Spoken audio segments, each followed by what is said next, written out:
Hello, I'm Mark from PCGamesN, and I'm here with the most handsome man in the games industry, Mr. Ben Maxwell, and we're here to talk about Dying Light 2. So Maxwell, in Dying Light 2, factions play a large part in the world. Have we learned anything new about them? Well, Prowse, yes, we have, sort of. So we know about the Peacekeepers and the Scavengers already, but there are also wildcard factions, which are smaller groups who are sort of locked to smaller areas of the map, and this map's huge, remember.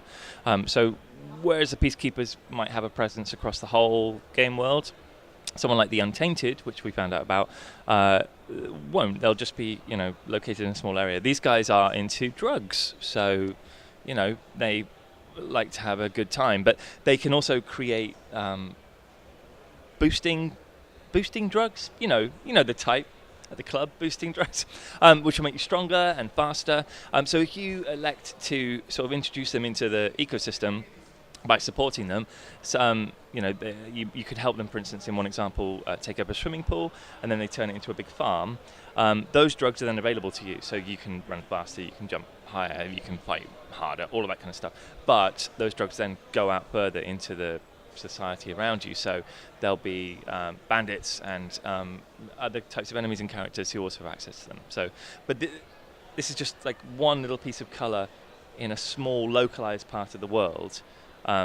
And you could, in that instance, just have more Peacekeepers or more Scavengers, but you can just slightly adjust it with these wildcard guys. So it sounds really interesting. Like even more, the combinations are even bigger than we initially thought. So at E3, Techland were being pretty cagey about vehicles in the following.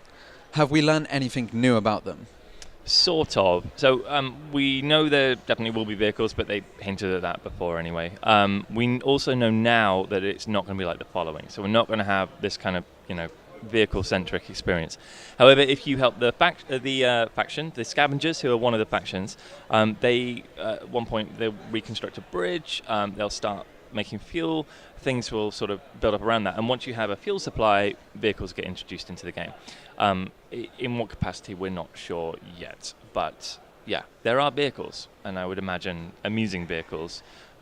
Although the streets look quite tightly packed, so I don't know how much you'll be able to get around.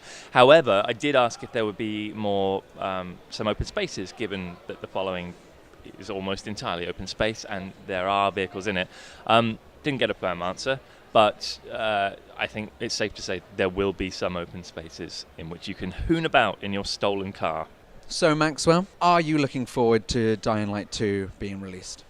I am, yeah. I'm also looking forward to you being comfortable enough in my presence to not always have to open every sentence by saying my surname, but we'll get to that point. Thank you very much. That has been Maxwell and that is Dying Light 2. If you're looking forward to Dying Light 2, please mention down in the comments below, and we've got more Gamescom videos coming out this week. And remember to like and subscribe. Once again, the most beautiful man in the games industry, Mr. Benjamin Maxwell. Okay, fine. Bye.